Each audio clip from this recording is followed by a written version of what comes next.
জাকারিয়া আলাইহিস সালাম আল্লাহর নবীর কাছে বলছেন, মেরাজের রজনীতে মায়ার নবীর সাথে দেখা হয়েছে। ইয়াহইয়া আলাইহিস সালামের মাথাকে কর্তন করা হলো। এই খণ্ডিত মাথা ওই যে ভাইরা বন্ধুরা, যেই মেয়ে 3 রাওয়ায়াতের কথা বললাম, প্রথম রাওয়ায়াতের কথা শুনেন। খণ্ডিত মস্তকটা যখন নিয়ে যাওয়া হলো, ওই রাজার ছেলের বউ পুত্রবধূ তার কাছে নিয়ে যখন দিল, নাও মাথা নাও, তোমাকে আবার বিবাহ করার ক্ষেত্রে যে বলছিল হালাল না হিল্লা করা লাগবে, তার মাথা লইয়া যাও। কার? কই ইয়াহইয়া। আমার ভাইরা কিতাবের ভিতরে লিখেন, ইয়াহইয়া আলাইহিস সালামের কর্তিত মাথা থেকেও তখন আওয়াজ বের হইতেছিল, হালাল নয়, বৈধ নয়, অবৈধ, হিল্লা ছাড়া অন্যত্র বিয়ে বসা ছাড়া আবার বিয়ে করা হারাম, বৈধ নয়, অবৈধ। কর্তিত মাথা থেকে আওয়াজ বের হয়, সাথে সাথে একটা পাত্রের মধ্যে ডেকে ফেলে। এই ঢাকা পাত্রটা লইয়া যখন ওই পুত্রবধূ ওই রাজার ছেলের বউ নিজের কাছে রাখলো, মেয়ে মার কাছে লইয়া গেল, মার কাছে নেওয়া মাত্রই মারে দেখাইতেছে, মায়ও দেখতেছে, মাথা থেকে আওয়াজ বের হইতেছে, হারাম হারাম হারাম আওয়াজ বের হইতেছে, কর্তিত মাথা থেকে হারাম হারাম। ভয় পেয়ে গেছে।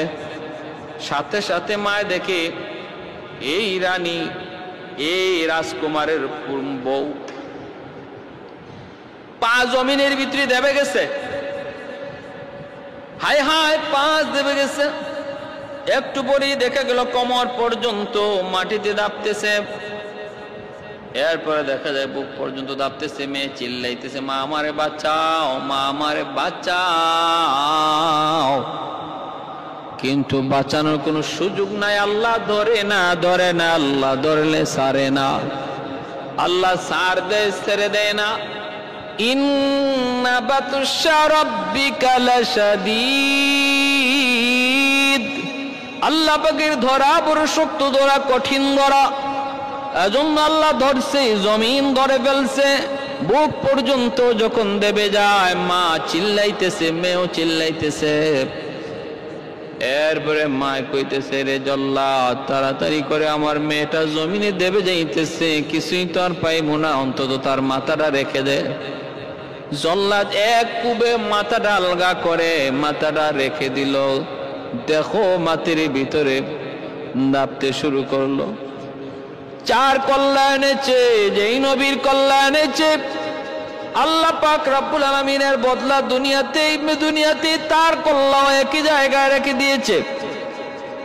ইয়াহইয়া আলাইহিস সালাম যেই জায়গায় ওনার মাথাটাকে রাখা হলো, দাফন করা হলো, ওই মাটি থেকে উপর দিকে রক্ত উঠতো, রক্ত প্রবাহিত হইতো।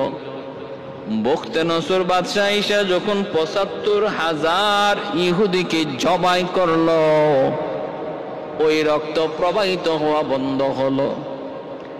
যে ইহুদিরা নবীদের সাথে এত খারাপ আচরণ করেছে, জাকারিয়া আলাইহিস সালামের ব্যাপারেও এমন ঘটনা, ওনাকেও হত্যা করেছে এই বনি ইসরাইলের ইহুদিরা। বনি ইসরাইলের নবী অনুসারী যারা, তারা তো ছিল ভালো, কিন্তু এদের ভিতরে যারা মুনাফিক ছিল, এরা ছিল ইহুদি। ভাইরা বন্ধুরা, ৭৫,০০০ ইহুদিকে হত্যা করলো বখতে নসর।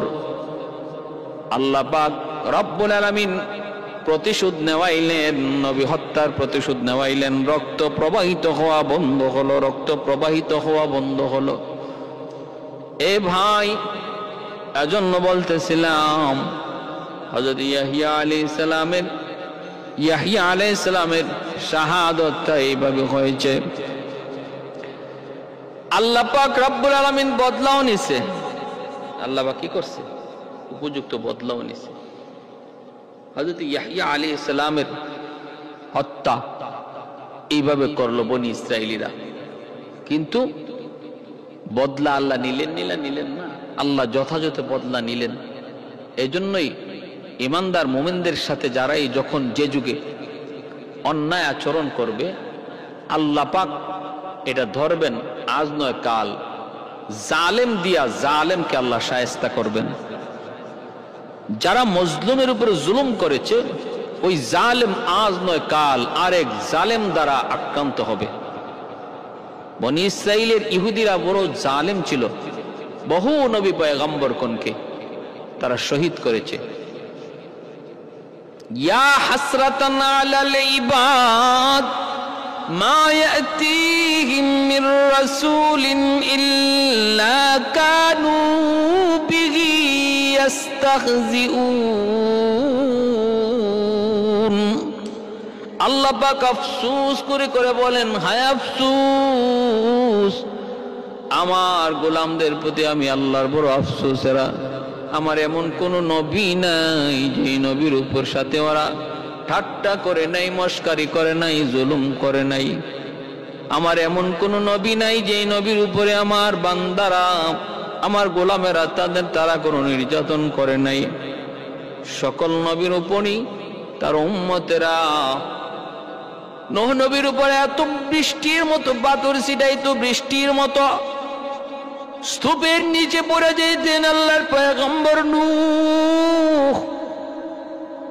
সন্ধ্যার সময় জান্নাতি মলম লয়া জিব্রাইল আমিন হাজির হইতেন। স্তূপের নিচ থেকে পয়গম্বর নূহ আলাইহিস সালামকে তুলতেন, জান্নাতি মলম তিনি লাগাইতেন। এই জান্নাতি মলম লাগায় লাগায় কিছুটা সুস্থ করতেন। সুস্থ হওয়ার পরে নূহ নবী জিজ্ঞেস করতেন, নবী গো আগামীকাল কি কাজ?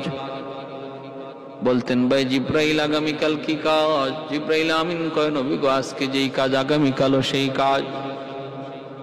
দ্বিতীয় দিন দাওয়াত দিতেন, আবার বৃষ্টির মতো পাথর ওই স্তূপ থেকে আল্লাহর পাক আল্লাহ জিব্রাইলকে পাঠায় তুলতেন, ওখান থেকে বের করিতেন, জান্নাতি মলম লাগাইতেন, শরীরটা সুস্থ হইত। প্রচন্ড ব্যথা, ভাই জিব্রাইল আগামীকাল কি কাম? বলে আজ যে কাম আগামীকালও সেই কাম। এত নির্যাতন, এত নিপীড়ন আমার নবী, রহমতের নবী, সাইয়্যিদুল মুরসালিন নবী মুহাম্মদুর রাসূলুল্লাহর সাথেও তার উম্মতরা কম নির্যাতন করে নাই। আপনজন, প্রিয়জন, আপন চাচারা পর্যন্ত নবীকে জন্মভূমিতে থাকতে দেয় নাই। বাধ্য হয়ে আমার নবী মদিনায় হিজরত করতে হলো। এ কথারে আল্লাহ পাক আফসোস করে সূরা ইয়াসিনের মধ্যে বলছেন, ইয়া হাসরাতান আলাল ইবাদ মা ইয়াতিহিম মির রাসূলিন ইল্লা কানু বিহি ইস্তাহজিউন। আমার ভাইরা, বন্ধুরা, এজন্য বলতেছি যে ওলি আল্লাহদের সাথে, নবী পয়গম্বরগণের সাথে বেয়াদবি কইরা কখনো কেউ কোনোদিন ছাড় পায় নাই। হয়তো সাময়িক কিছু সুযোগ পাইছে, আজ নয় কাল আল্লাহ তারে ধরছেন। মান আদালি ওয়ালিয়ান ফাকাদ আযানতুহু বিল হারব। হাদিসে কুদসি আল্লাহ নিজে বলেন, আমার ওলির সাথে যারা দুশমনী করে, আমার ওলি আল্লাহদের সাথে যারা দুশমনী করে, আমার নবী পয়গম্বরগণের সাথে যারা দুশমনী করে, এখানে ওলি বলতে আল্লাহর বন্ধু, আল্লাহর প্রিয় বান্দা। আল্লাহ বুঝাইছেন, আমার প্রিয় বান্দাদের সাথে যারা দুশমনী করে আমি তাদের সাথে যুদ্ধ ঘোষণা করি। নবীদের সাথে দুশমনী আল্লাহর সাথে যুদ্ধ ঘোষণার শামিল। ওলি আল্লাহদের সাথে দুশমনী আল্লাহর সাথে যুদ্ধ ঘোষণার শামিল।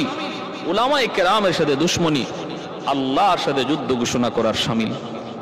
এজন্য সাবধান, মসজিদের ইমাম, মুয়াজ্জিন, মাদ্রাসার ছাত্র, উস্তাদ, সমাজের উলামায়ে কেরাম, তাদেরকে শ্রদ্ধা করব, সম্মান করব, ইজ্জত দিব। ওলি আল্লাহদেরকে তাজিম করে কথা বলবো, উলামায়ে কেরামের সাথে মহব্বত রাখবো।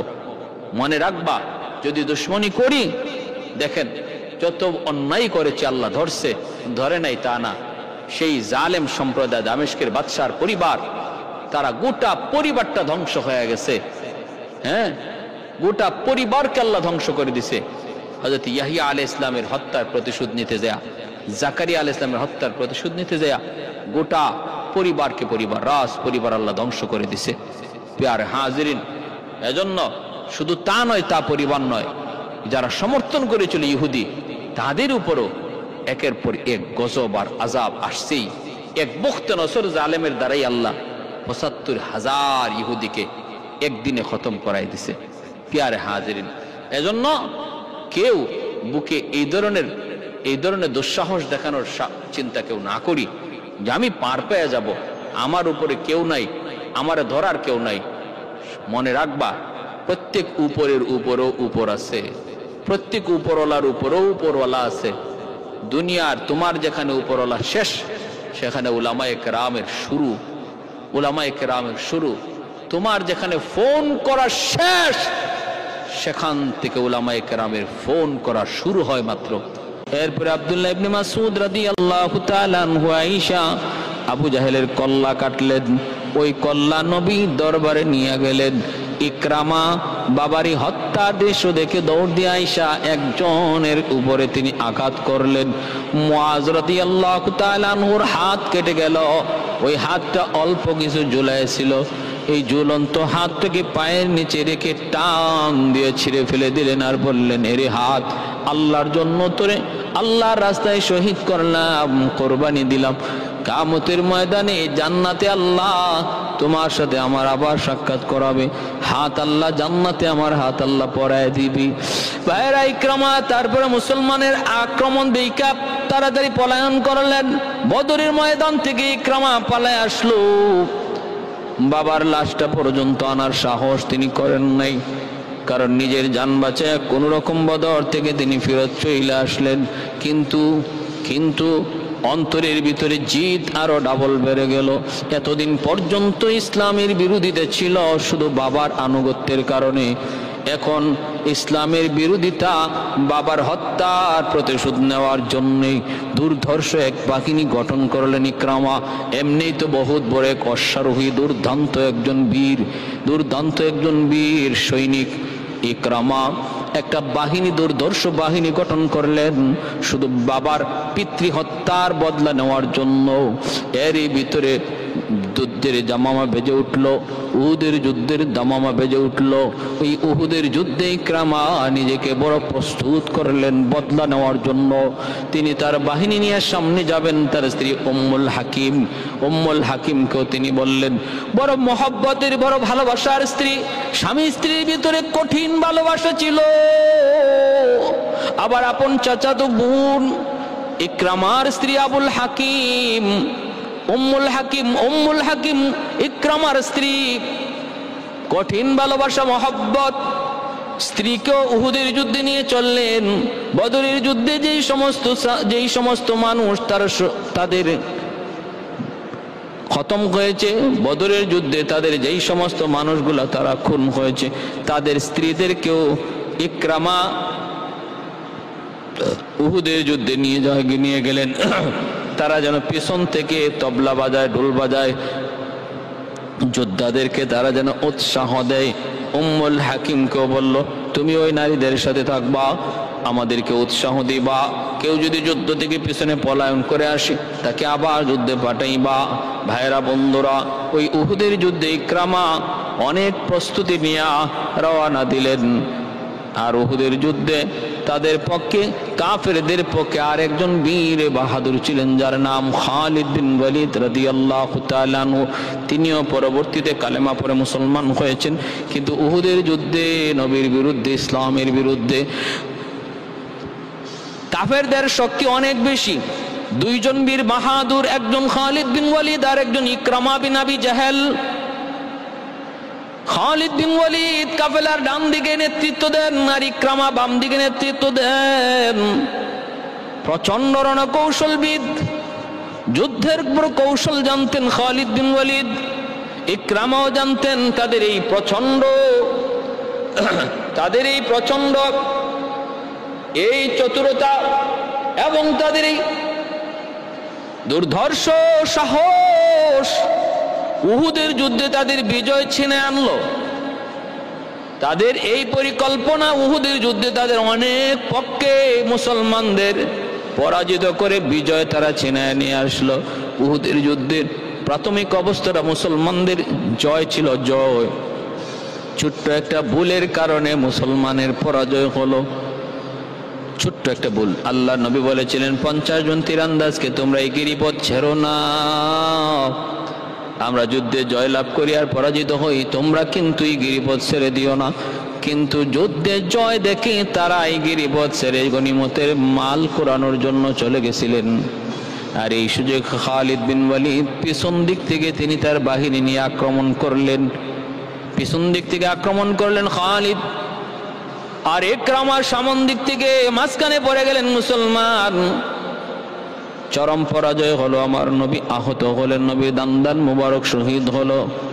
ভাইরা বন্ধুরা, এইবার উহুদের যুদ্ধে তারা কিছুটা বদরের বদলা নিয়ে নিল। এইভাবেই চলছে, এইভাবেই চলছে। ভাইরা বন্ধুরা, এর ভিতরে মক্কা বিজয়ের দিন চলে আসলো। মক্কা বিজয়ের পালা, হুদাইবিয়ার সন্ধি তার লঙ্ঘন করলো। মক্কা বিজয়ের প্রস্তুতি নবী নিলেন। 10,000 সাহাবায়ে কেরামদেরকে নিয়ে আল্লাহর নবী যখন মক্কা বিজয়ের জন্য তিনি মক্কার পার্শ্ববর্তী এলাকা অবস্থান করলেন, আল্লাহর নবী 10,000 সাহাবী কিন্তু দুশমনদেরকে ধোঁকায় পালায় দিলেন। নবীজি রাতের বেলা চুলা বানাইলেন দ্বিগুণ, আর বাথরুম বানাইলেন কম। গুপ্তচর আবু সুফিয়ানের নেতৃত্বে গুপ্তচর আয়েশা যখন দেখলো চুলায় শুধু আগুন আর আগুন, এত চুলা, তাহলে মানুষ মনে হয় 70-80 হাজারের কম না, লাখের কম না। আবু সুফিয়ানের কাছে গুপ্তচর যায় বলতেছে, উস্তাদ মানুষ গণ্য কেমনে, চুলাই তো গইনা কুল পাই না, অতএব না না মনে হয় 50-60-70 হাজার মানুষের কম না। রাতের শেষ অংশে আবু সুফিয়ান আরেকজনকে পাঠাইলো। সে আইসা দেখে বাথরুমের সামনে বিশাল বড় লাইন, কারণ বাথরুম তো কম, লাইন তো হবেই। আল্লাহর নবীর কৌশল। সেও যায় রিপোর্ট দিল, উস্তাদজি সে কত কইছে, কয় আগের জনে কইছে 50-60-70 হাজার। কয় কি কোন 60-70 হাজার তো বাথরুমের সামনে দাঁড়ায় রয়েছে, তাবুর সামনে কি পরিমাণ আছে। সিদ্ধান্ত নিল আবু সুফিয়ান, না না আমরা বিরোধিতা করব না, বাধা দিব না। মুহাম্মদের সামনে প্রচুর সৈন্য রয়েছে, বাধা দিয়ে কোনো লাভ হবে না। অতএব যার যার মতো করে যান বাঁচাও, যার যার মতো করে যান বাঁচাও। এই সিদ্ধান্ত হয়ে গেল সর্বসম্মতিক্রমে, আল্লাহর নবীকে তারা বাধা দিবে না। কিন্তু ইকরামা সে সর্বসম্মতিক্রমে যে সিদ্ধান্ত হলো, সেই সিদ্ধান্তের বিরুদ্ধে যাইয়া ইকরামা তার বাহিনী লইয়া আল্লাহর নবীর বাধা দেওয়ার জন্য চেষ্টা করলো।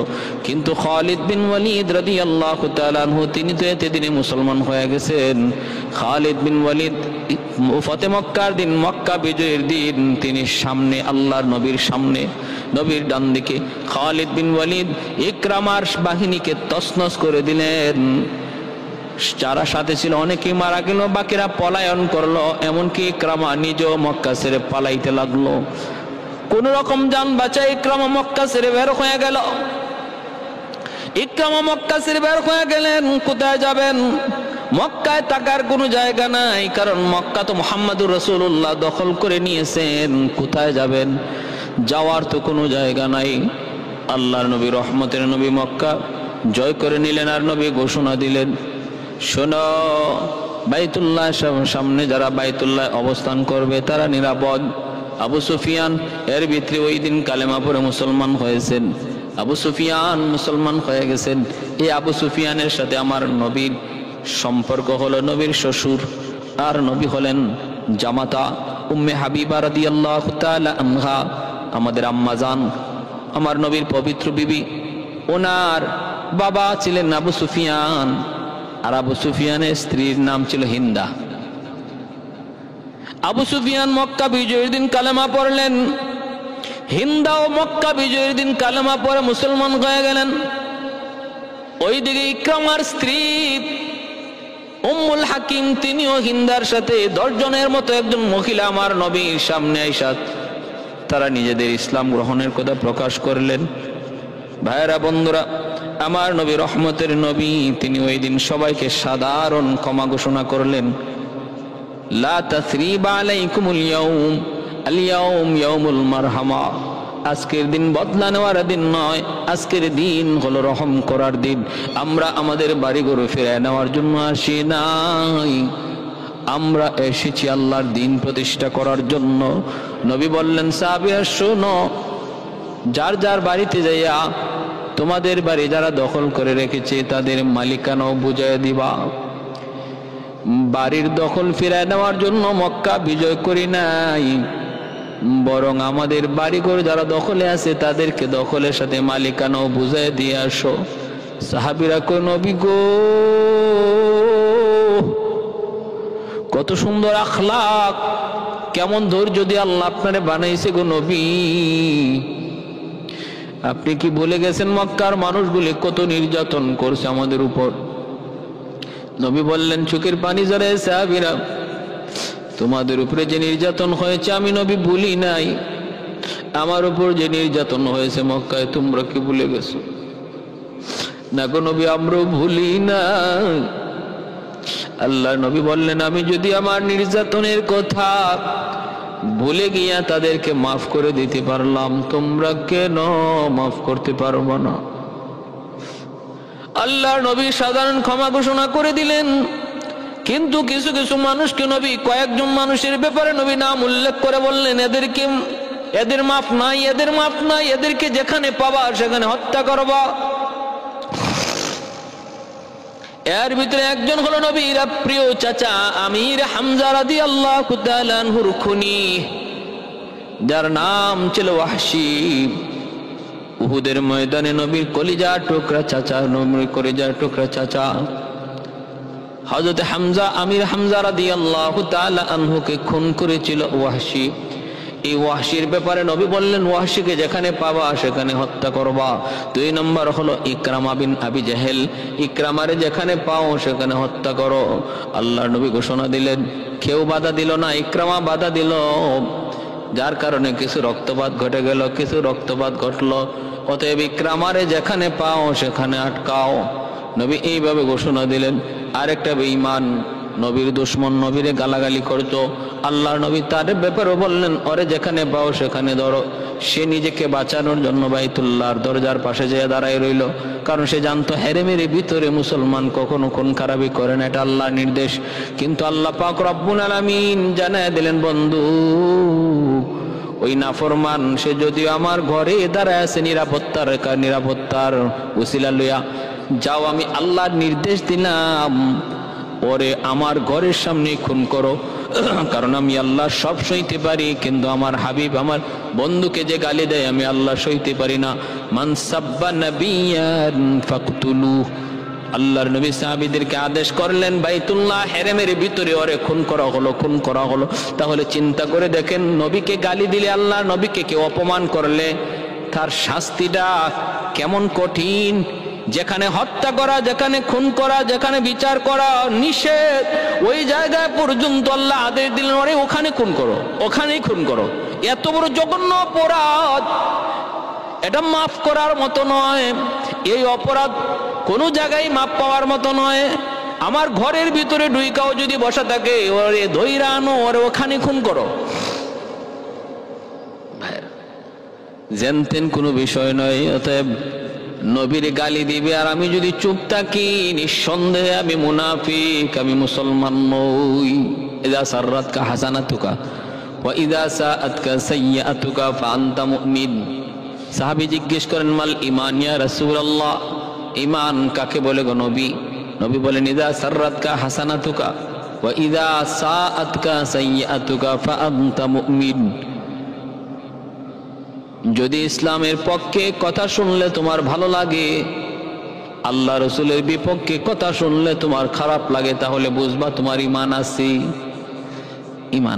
আর নবীর বিরুদ্ধে কথা শুনলেও যদি তোমার খারাপ না লাগে, কারণ যে বলছে সে তোমার ভাই, নবীর বিরুদ্ধে যে বলছে সে তোমার বন্ধু, সে তোমার নেতা, সে তোমার নেত্রী, এই কারণে যদি তোমার খারাপ না লাগে, প্রতিবাদের ইচ্ছা না জাগে, মায়ার নবী বলেন, তুমি যত বড় নামাজি হও, যত বড় পাগড়িওয়ালা হও, যত বড় হাজি হও, গাজী হও, নবী বলেন ঈমান নাই, ঈমান নাই, ঈমান নাই, বেঈমান। এটা ঈমানের স্কেল, এটা ঈমানের স্কেল। এবার এই স্কেল দ্বারা আমি আমার ঈমান মাপতে পারি, আমার ঈমান আছে না নাই, কদ্দুর আছে, কি পরিমাণ আছে। আল্লাহ নবী রহমতের নবী বলেন, ওরে হত্যা করো, ওরে ওখানে হত্যা করা হয়েছে। ইকরামাকে যেখানে পাও ধরো।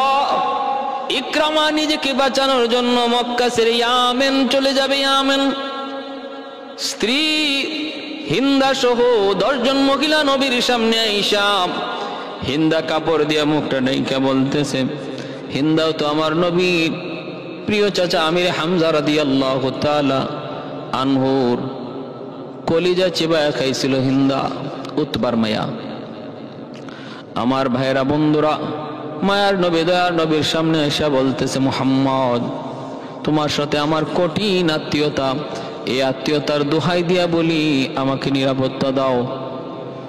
আমি কালেমা পড়ে মুসলমান হয়ে গেলাম, অন্যায় করেছি, অপরাধ করেছি, ভুল করেছি। আল্লাহ নবীর সাথে আত্মীয়তার সম্পর্ক কি? আবু সুফিয়ানের স্ত্রী যদি হয় হিন্দা, আবু সুফিয়ান তো হলো নবীর শ্বশুর, তাহলে হিন্দা শাশুড়ি। ভাইরা বন্ধুরা, এবার আল্লাহর নবী সাথে সাথে তারে ক্ষমা করে দিলেন, মাফ করে দিলেন। নবী বলতেছেন, ঠিক আছে আমি মাফ করে দিলাম। আল্লাহর নবী তার নিরাপত্তা দিলেন, হিন্দাও কালেমা পড়ে মুসলমান হয়ে গেলেন। এবার উম্মে হাকিম ইকরামার স্ত্রী দ্বারা বলতেছে, নবী গো, আমিও আমার ঈমান প্রকাশ করলাম, আমিও কালেমা পড়ে মুসলমান হয়ে গেলাম। ওগো নবী, আপনি বড় মহান দিলের মানুষ, মহান দিল, উদার মনের মানুষ। এই মক্কার জমিনে যে পরিমাণ নির্যাতন আপনার উপর হয়েছে, আপনার সাহাবীর উপর হয়েছে, এরপরে আপনি এইভাবে সাধারণ ক্ষমা ঘোষণা করার কথা না, বদলা নেওয়ার কথা। কিন্তু আপনি বদলা না নিয়ে যে এইভাবে ক্ষমা করে দিয়েছেন গো নবী, আপনি উদার দিলের পরিচয় দিয়েছেন। এমন আখলাক আমি আমার অন্তত নজরে পড়ে না। আল্লাহর জমিনে এমন আখলাকওয়ালা আরেকজন মানুষ আল্লাহ বানাইছে কিনা আল্লাহ ভালো জানে। আমি আপনার উত্তম চরিত্র, উত্তম আখলাকের প্রশংসা করি। আর নবী গো, একটা আবদার জানাই গো নবী, আমার স্বামী আমার স্বামী আমার স্বামী ইকরামা বিন আবি জাহেল, সে তো অন্যায় করেছে, অপরাধ করেছে। আমি তার আপনার কাছে, তার পক্ষ থেকে আমানত, আপনার কাছে নিরাপত্তা চাই। ওগো নবী, আপনি তার পক্ষ থেকে আপনার কাছে নিরাপত্তা চাই। ভয়ে সে মক্কা ছেড়ে ইয়ামেনের দিকে পালাইতেছে। আপনি যদি আমার স্বামী ইকরামার নিরাপত্তা দেন, আমি দোয়া করি আল্লাহ আপনার নিরাপত্তা আল্লাহ বাড়ায় দেন। এমন ভাবে মায়ার সুরে কান্না করে করে স্ত্রী নবীর সামনে স্বামীর ব্যাপারে আবদার করলো, সুপারিশ করলো।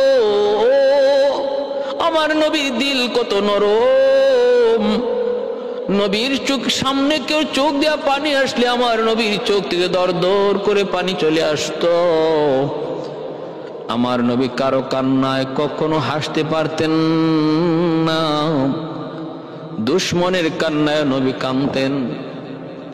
ভাইরা বন্ধুরা, নবী তখন ইকরামার স্ত্রী উম্মে হাকিমকে বলতেছেন, যাও আমি ইকরামার নিরাপত্তা দিলাম। এই কথা শোনা মাত্রই উম্মে হাকিম স্বামীর সন্ধানে বের হয়ে গেলেন। সাথে নিলেন একজন রোমান গোলামকে, একজন রোমান গোলামকে সাথে নিয়ে, নিজেরই একটা গোলাম, রোমান গোলামকে সাথে নিয়ে স্বামীর সন্ধানে বের হয়েছেন। রাস্তার মধ্যে ওই গোলাম উম্মে হাকিমের সাথে অন্যায় কাজ করার জন্য আবদার জানাইলো, ফুসলাইতে লাগলো। শয়তান এসে ঢুকছে। দেখবেন, বেগানা নারী আর পুরুষ যদি একত্রিত হয়, মাঝখানে মনে রাখবা আরেকজন আসে, সে হলো তৃতীয় জন ইবলিস।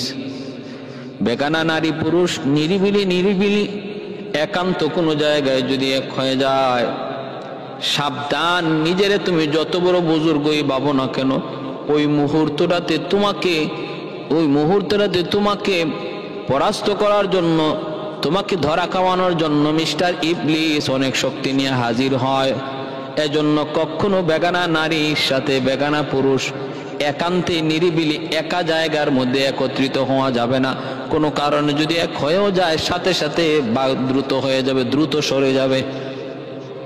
নিজের পিরাগির, নিজের বুজুর্গির তখন বাহাদুরি করে কোনো লাভ নাই। এমন বহু বুজুর্গরে শয়তান পানি খাওয়াই দিছে, একদম নাকে চুবানি খাওয়াই দিছে বহু ওলি আল্লাহরে, বহু বুজুর্গরে।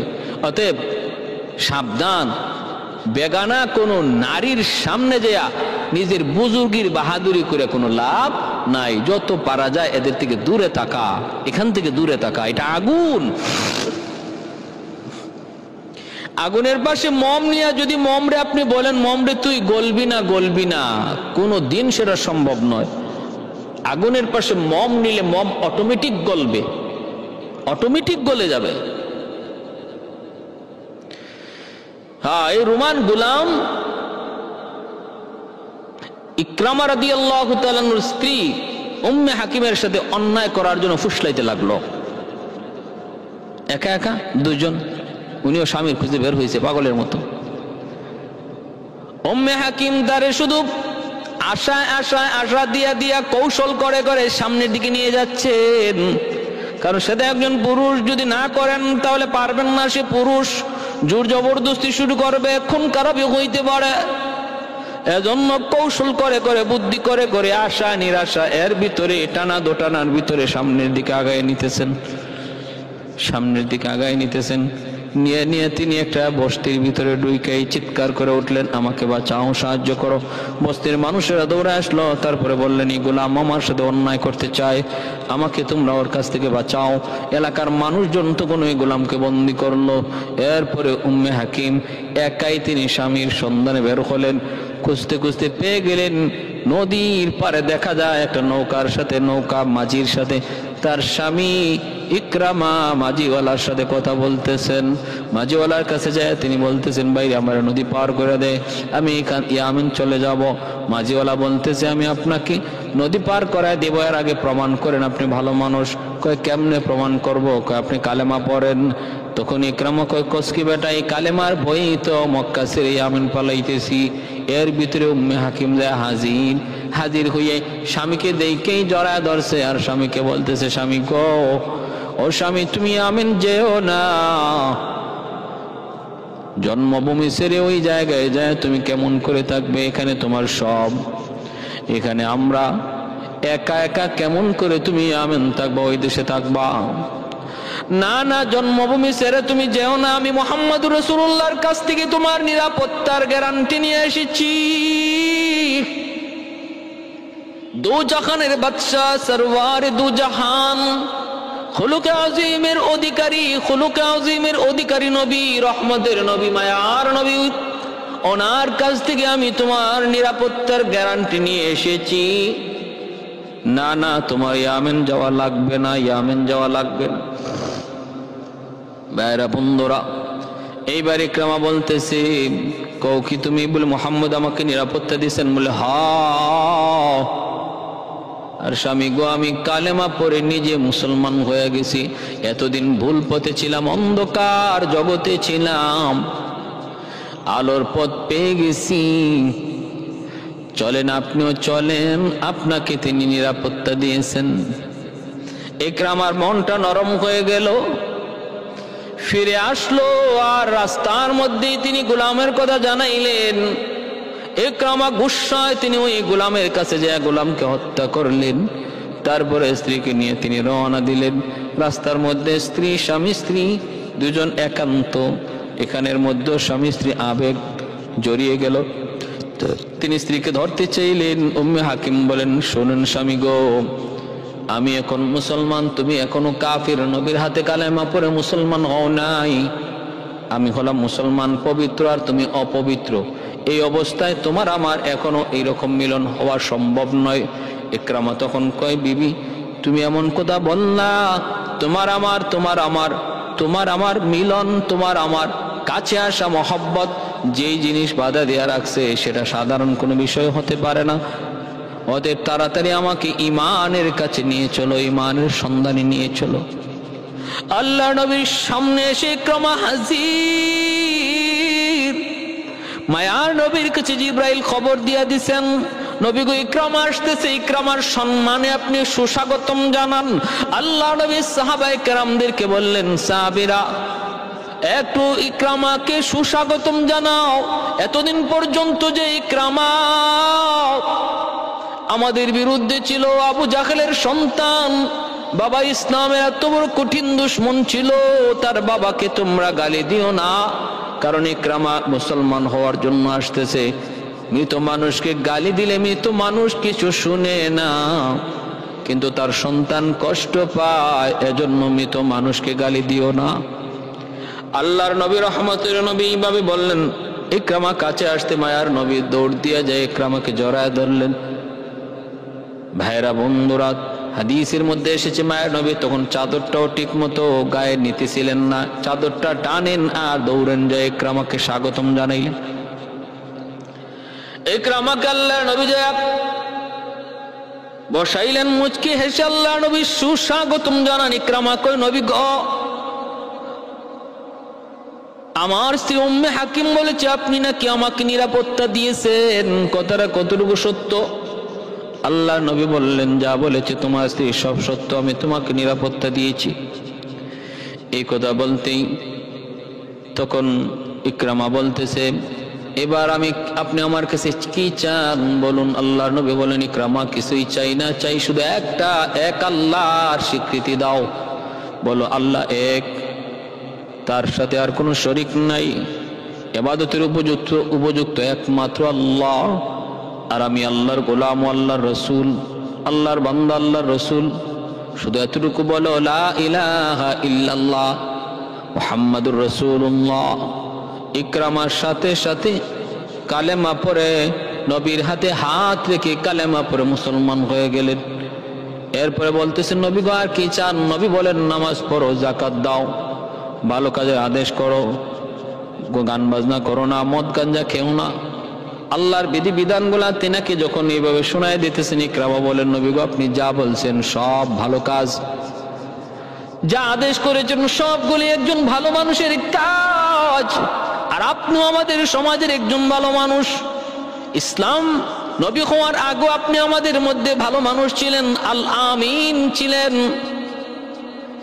নবী হওয়ার পরও আপনি আল আমিন। এতদিন যা করেছি ভুল করেছি, ওগো নবী আমি আপনার হাতে হাত রেখে কালেমা পড়ে মুসলমান হয়েছি, এবার আমি আপনার গোলাম, আপনার কদমে আমার মাথা, যা বলবেন আমি শিরোধার্য। আল্লাহ নবী খুশি হয়ে বললেন, ইকরামা তোমার উপর আমি নবী এত খুশি হয়েছি, এখন তুমি যা চাইবা আমি তাই আল্লাহর কাছ থেকে মঞ্জুর করে দিব।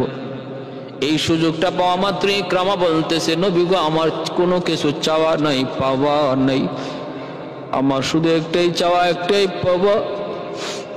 এতদিন পর্যন্ত আমি অন্ধকার জগতে ছিলাম, সরাসরি আপনার সাথে বিরোধিতা করেছি, কত ষড়যন্ত্রের জাল বুনেছি, এই তলোয়ার দ্বারা কত মুসলমান ভাইয়ের কল্লা আলাদা করেছি, কত মুসলমান ভাইয়ের রক্ত ঝরাইছি। আমি বহুত বড় অন্যায়কারী।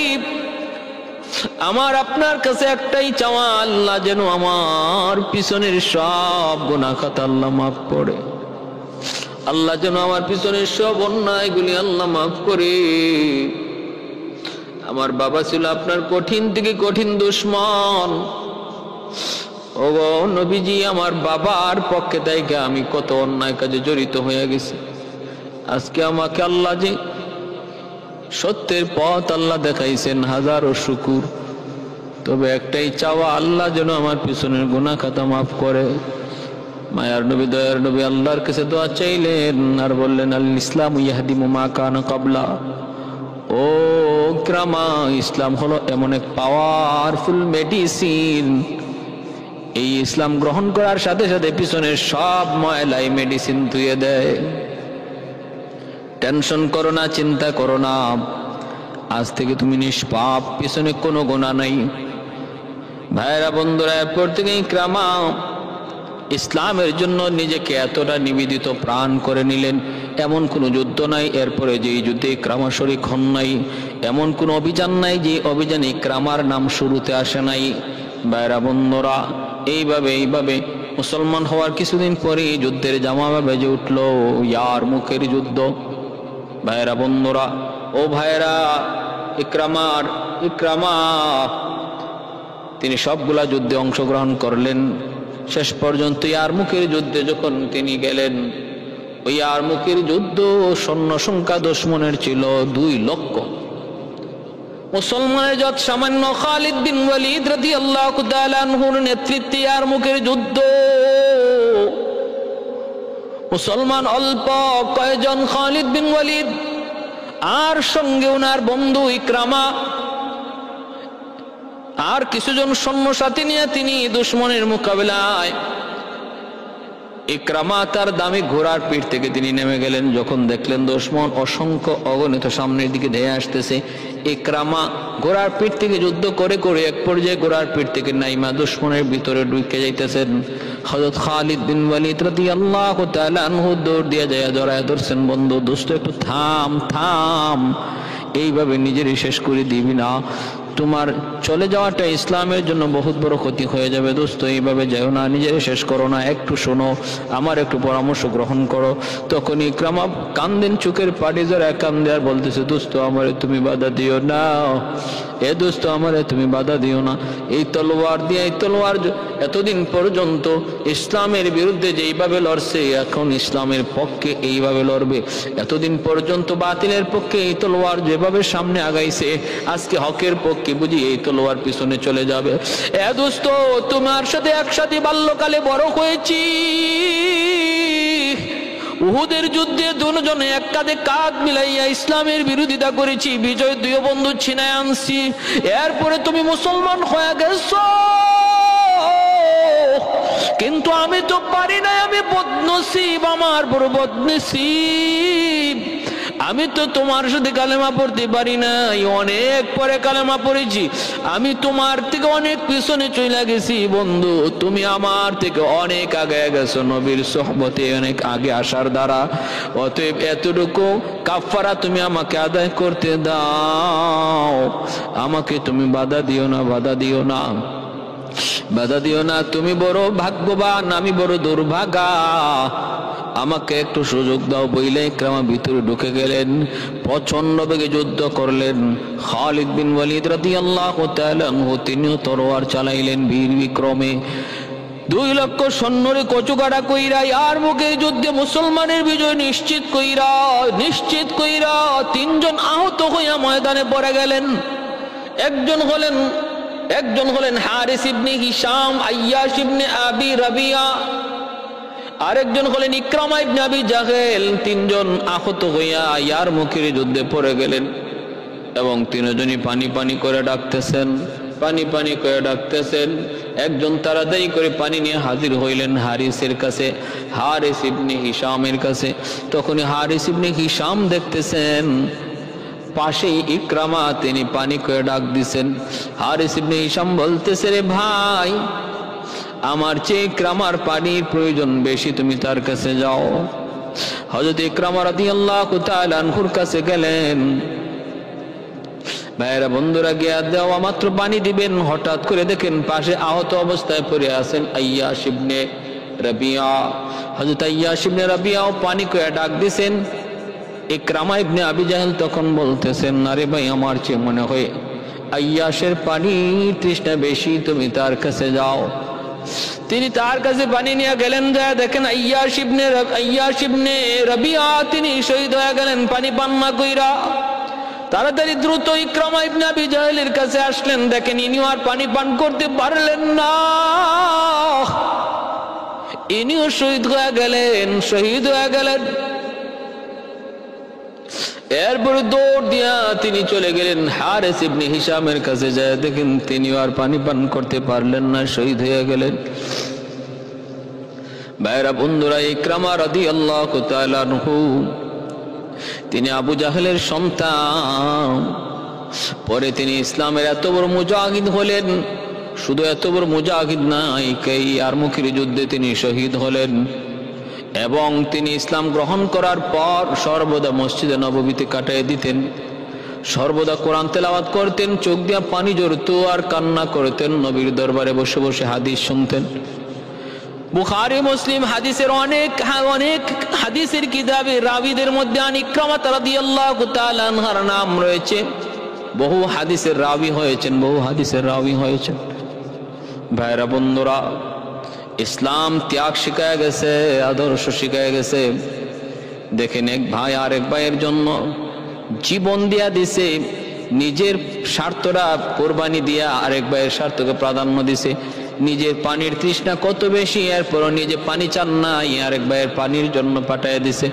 এই মানুষগুলাই ইসলাম গ্রহণ করার আগে নিজের স্বার্থের জন্য আরেকজনকে খুন করেছে।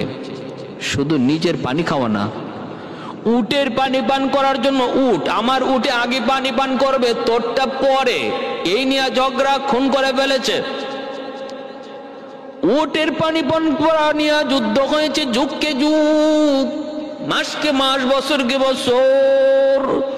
ওই মানুষগুলো ইসলাম গ্রহণ করার পর এতটা আদর্শবান হয়ে গেছেন, এখন নিজে পানি পান না কইরা আরেক ভাইকে পানি পান করতে বলে, অথচ নিজেই পানির তৃষ্ণায় শহীদ হলেন।